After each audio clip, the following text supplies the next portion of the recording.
Hello students, welcome to my video. আজি মই তোমালোকলৈ ইংলিছৰ এটা খুব প্ৰয়োজনীয় টপিক লৈ আহিছোঁ। সেইটো হৈছে parts of speech. English grammar বুলি ক'লে আমি পাৰ্ট অফ স্পীচৰ লগত ভালদৰে পৰিচিত হ'বই লাগিব। পাৰ্টছ মানে হৈছে অংশ, স্পীচ মানে হৈছে কথা কোৱা। কথা কওঁতে আমি মুখেৰে বাক্য অৰ্থাৎ চেণ্টেঞ্চ ব্যৱহাৰ কৰোঁ। চেণ্টেঞ্চে কৈ থাকোঁ। এতিয়া এই চেণ্টেঞ্চবোৰ কিহেৰে গঠিত হয়? ৱৰ্ডছেৰে বা শব্দৰে। এতিয়া এই শব্দবোৰক যেতিয়া ইহঁতৰ কোৱালিটি অনুসৰি আমি ভাগ কৰোঁ তেতিয়া ইহঁতৰ কিছুমান নাম পাম। তেনেকৈ ইংলিছত সেই মুঠতে 8টা পাৰ্ট কৰা হয় এই শব্দবিলাকক। গতিকে এই শব্দখিনি হৈছে পাৰ্টছ অফ স্পীচ। এতিয়া আমি এই পাৰ্টছ অফ স্পীচৰ ভাগকেইটা ভালকৈ জানি লওঁ আহা।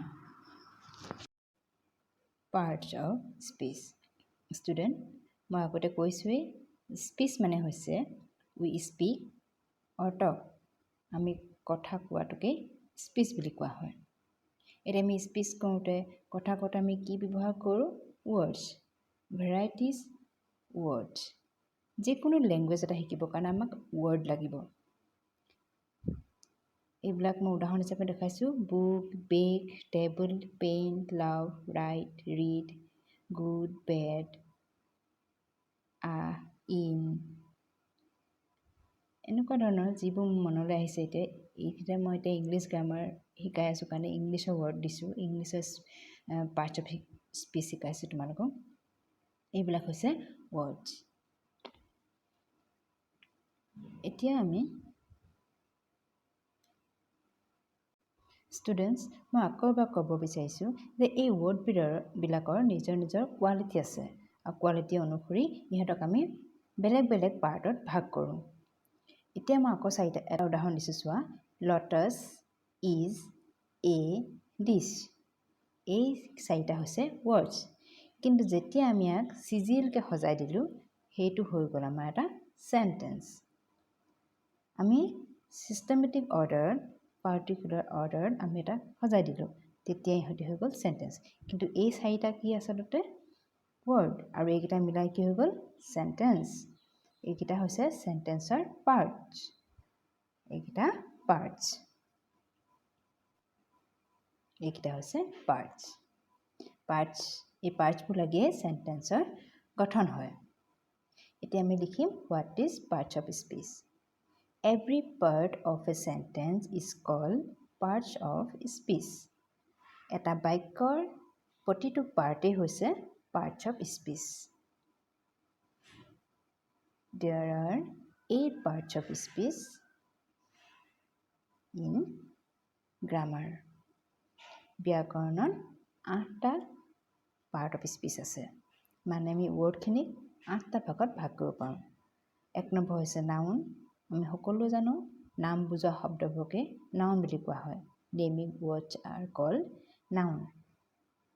নাম যিকোনো বস্তুৰ নাম, যিকোনো বস্তু সকলোবোৰেই হৈছে noun. For example men, India, book, যিকোনো বস্তু হৈছে নাউন। নাম্বাৰ 2 হৈছে প্ৰনাউন।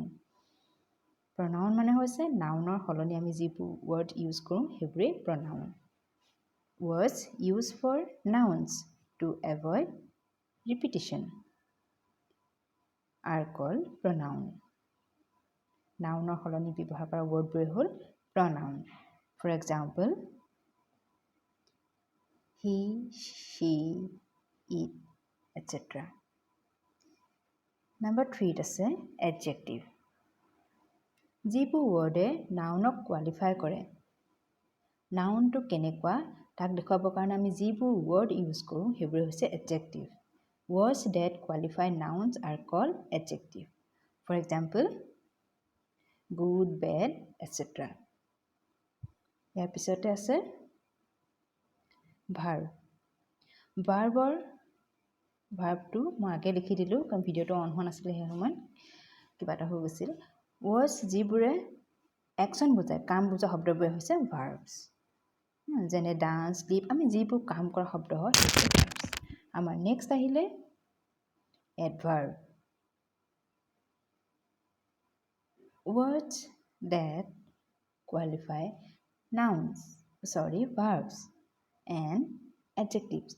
যিবোৰ ৱৰ্ডে ভাৰ্বক কোৱালিফাই কৰে ভাৰ্বটো কেনেকুৱা সেইটো বুজায় ভাৰ্বটো কেনেকৈ কাম কৰিছে এডজেক্টিভটো কেনেকৈ কাম কৰিছে সেই বুজোৱা ৱৰ্ডখিনি হ'ল adverb for example slowly quickly etcetera next number 6ত আহিলে প্ৰিপজিশ্যন প্ৰিপজিশ্যনবোৰ হৈছে সেইবোৰ ৱৰ্ড যিবিলাক ৱৰ্ডে আমাক দুটা নাউন বা দুটা প্ৰনাউনক সংযোগ কৰে words that relate nouns to other noun এটা নাউনৰ লগত ইটো নাউনৰ সংযোগ কৰে ৰিলেট কৰে সম্পৰ্ক ঘটায় বা প্ৰনাউনো হ'ব পাৰে নাউন আৰু প্ৰনাউনক সংযোগ কৰে সেইবোৰে ৱৰ্ডে হৈছে preposition example in on at etcetera ইয়াৰ পিছত নাম্বাৰ 7ত আহিলে কনজাংশ্যনবোৰ সেইবোৰ ৱৰ্ড যিবিলাকে আমাক